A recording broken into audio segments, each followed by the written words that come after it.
Have you ever considered watching every single SNL episode, more than 950 episodes, starting with season 1 in 1975? If you haven't yet, now would be a good time to start. I'm Greg Randall, and this is the SNL Review Project. So stick around, we'll be right back.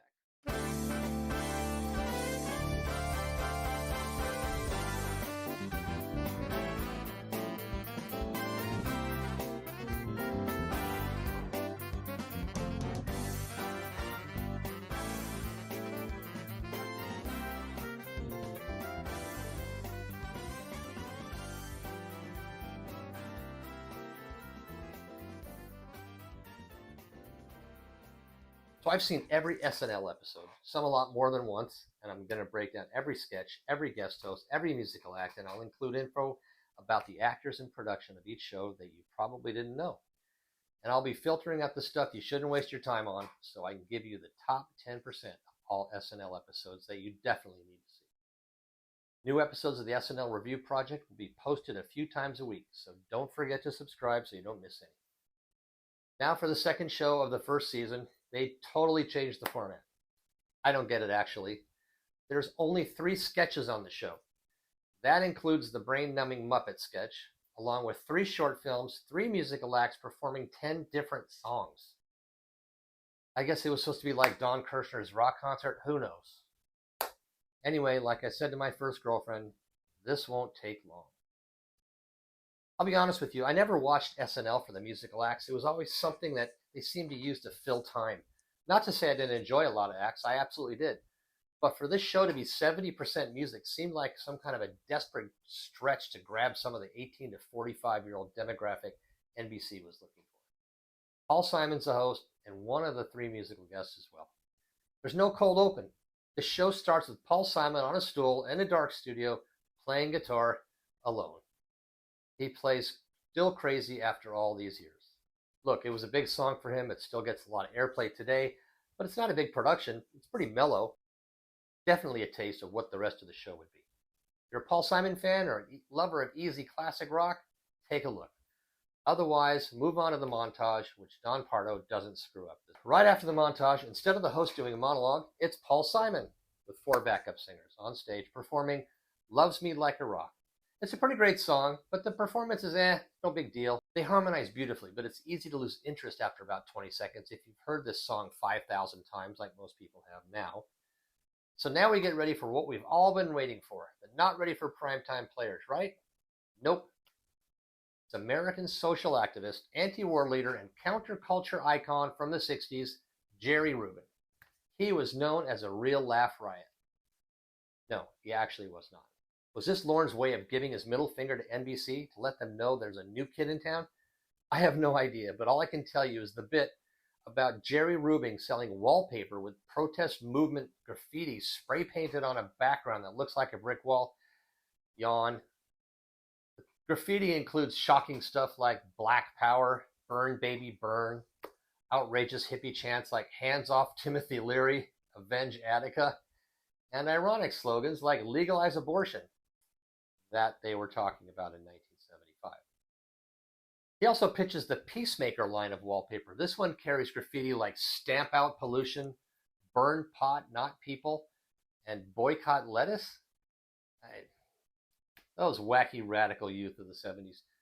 You get the idea. Maybe this was so incredibly controversial to throw Jerry Rubin on national TV in a comedy show in 1975 that everybody thought it was a brilliant idea. I'm sure now no one under 50 probably knows who Jerry Rubin was. I'm pretty sure I didn't when I saw this the first time. Regardless, while it's nostalgic to look at what was shocking then, the sketch is flat and lifeless and boring. Even Jerry Rubin looks bored. Maybe the cast didn't share their recreational drugs with him? I don't know. You can skip this one. Then we get another moving performance of Paul Simon singing Randy Newman's song called Marie. Then Randy Newman himself, he's a second musical act. He performs directly after Paul Simon's 3rd song of the night, Randy Who, you say? Prior to 1975, he'd done 4 albums, but nothing most people have ever heard of. In 1977, he wrote an anthem to Los Angeles called I Love LA that put him on the map, especially in Los Angeles. He did eventually have a very successful career as a songwriter and film composer, but in 1975, just about everybody said, "Who's that?" It was pretty well known by the end of the first season that getting a performing gig on SNL would result in selling an extra 200 or 300,000 albums just by showing up and singing your song. So I'm sure the exposure helped him out a lot. So after Paul Simon sings one of Randy Newman's songs, Newman comes out and performs one called Sail Away. Yawn. Now we're up to 4 songs performed on this episode so far. But wait, there's more. Paul Simon wraps up his snooze fest. Newman is like a walking Valium. Finally, after that stuff ends, Paul Simon appears on stage with the whole cast dressed in their bee costumes, ready for a new sketch. Yay! No. Simon sheepishly informs them that the bee sketch was cut, and they all wander off the stage. Now for some much-needed comedy relief, it's Chevy Chase doing Weekend Update. Now this solo spot did a lot to further his career. He was only on SNL for 1 season. He was the only cast member to regularly get time on stage by himself, and he got to introduce himself every time as well. The rest of the cast could have been extras as far as the audience was concerned. That's especially true for this episode, since they barely show up anyway. Chevy gets a couple of jokes in, mostly about how clumsy President Ford is, and then he announces they're going to cut to a one-on-one basketball game featuring Connie Hawkins from the Atlanta Hawks, he's 6'8", versus Paul Simon, who's 5'3". Now wait a minute, this could actually be interesting, right? So Marv Alpert is there announcing the game.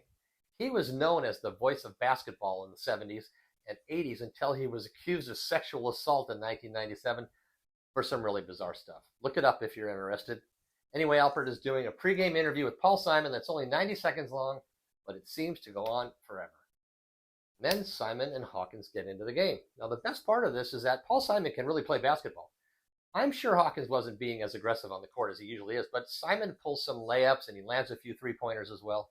The bad news is the segment goes on for 7 minutes. Really? On a show that's only 65 minutes long without commercials, and where everyone is clamoring for screen time, they give us 7 minutes of Paul Simon playing basketball. You can probably tell this isn't shaping up to be my favorite SNL episode. Now they have a real picker-upper in store for us. 4 songs in a row performed by Paul Simon and Art Garfunkel. The only instrument being Paul Simon on guitar. 10 minutes of Simon and Garfunkel, all at one time. I bet the audience lost interest after about 3 minutes. Oh, they also drag out their inspiring monster smash hit, Scarborough Fair. If you can watch all 4 songs in a row and not let your mind wander off to something more interesting, like What You Need at the Market or something, you're better than me. I'll be the first to admit I have a short attention span, but this episode was a chore to get through. I'm telling you, I think Lorne phoned the episode in. Maybe he was on vacation and didn't want to deal with it. So now it gets better. The SNL writers are finally earning their pay and give us a new sketch. The Muppets. Saw my last episode. You already know I'm not a big fan, and I'm sure anyone past 2nd grade wasn't either. But we get the Muppets regardless. This was Jim Henson's futile attempt at creating a puppet show for adults. Actually, still today, no one has been successful at creating a puppet show that adults actually want to see. You can check out the movie Happy Time Murders for verification that I'm right. So I survived the Muppet debacle, and they throw us another short film by Albert Brooks to brighten our mood. 2 in the same episode. Except the film is dumb. It's really dumb. It's about some traumatic experiences he had as a child that his father took home movies of. I've seen every SNL episode, and I know his work will get better over time. For now, I will suffer through these disasters so you don't have to. Hard pass on this one. Paul Simon appears again, this time to introduce the last musical act, Phoebe Snow. The only interesting part is when Paul Simon announces that she's 7 months pregnant, and then he rubs her belly, because, you know, women love that. FYI, they don't love that. Is this the one type of music that Lorne listened to while drinking his Chardonnay? Is this really the music that the really old white guys running NBC liked? We'll never know. Today it would be classified as elevator music, or more likely used in retirement homes to keep the geriatrics from getting too uncontrollable. The song she performs is a Billie Holiday song called No Regrets.